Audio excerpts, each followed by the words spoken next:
decorating the house, but you don't know what I like, I don't know what you like, the game.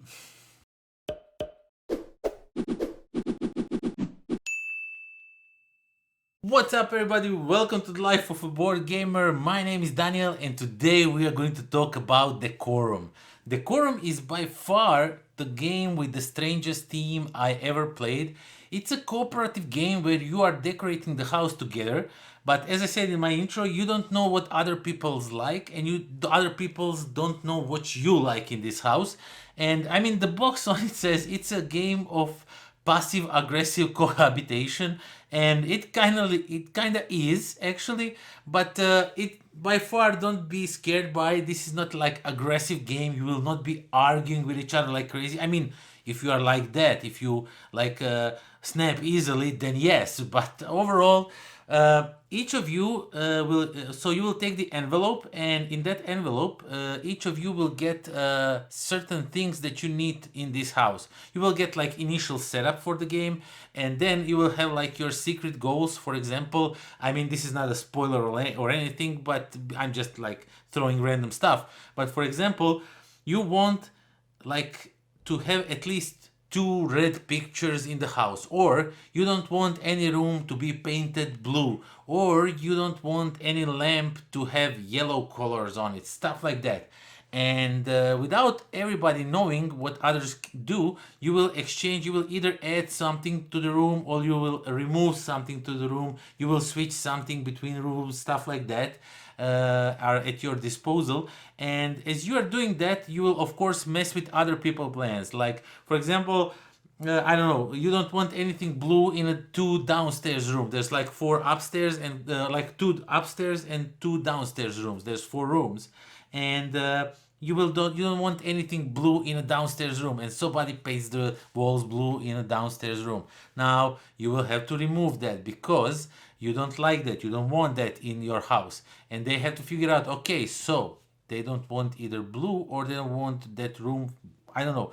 They will have to figure out what are your needs. What do you need for your house to be complete? And of course, you can communicate, but you can communicate very basically.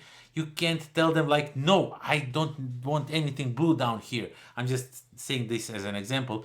You will not communicate that. You will just when they paint the room blue that you don't want a blue, you will just say, oh my god, that's such an ugly color for this room. So you're kind of hinting to them you don't like that, you need to change it. And you have to figure out what other players are, what their goals are. And it's really, the game is really tight. You don't have much of a wiggle room. You have to figure out the perfect thing, the perfect. There's like no, I think this is basically a puzzle that you are all solving together, but you don't know other players' clues. So there's only one possible solution, at least as I figure out by playing it now. I never ran into something where there's like multiple solutions. To be honest, I didn't even explore if there is multiple solutions to all of ours, because it could like be too much work. But as I figure out, there's only one solution and you need to figure it out together. So of course, at some point in the game, you can share some of your clues, some of your requirements. You can share with at one player. So I can send some of my cards to one player, one card, or all of us can send everything to one player. Now they have like a bunch of clues, but we are still clueless. Or we can like divide and conquer, sort of to say. So I can send you my clue, you can send your clue to somebody else, they will send their clue to somebody else, they will send some clue to me. And now I know that this player wants yellow lamp in this room, and this player wants the red picture in this room. This player wants to paint all of the walls red, whatever. And once you figure it out, once you have like, if your all of your requirements are met, you will just say, this house looks perfect. And that signals to the other players that you solved your issues. And then now they have to, and once other players do that, now when some other player maybe reaches that, they will say, oh my god, you are correct, that house looks beautiful. And now these 2 players need to figure out what they need to change, but don't mess up with your stuff. So you're trying to, and sometimes you can even guess what other players are trying to do, but oftenly you will be wrong. I was like 100% sure that I know what these people need to do, what they need to do with this, what they are doing with their plays, but I was way off. They were going for something completely different. So yeah, decorum. There's also, of course, I forgot to mention, there is also like a entire two-player campaign, but I will leave you to figure that out to play it and see what's inside, because I would like go into the spoilers territory, which is not my cup of tea. I rarely spoil stuff on this. I would like say spoiler alert, but I'm not.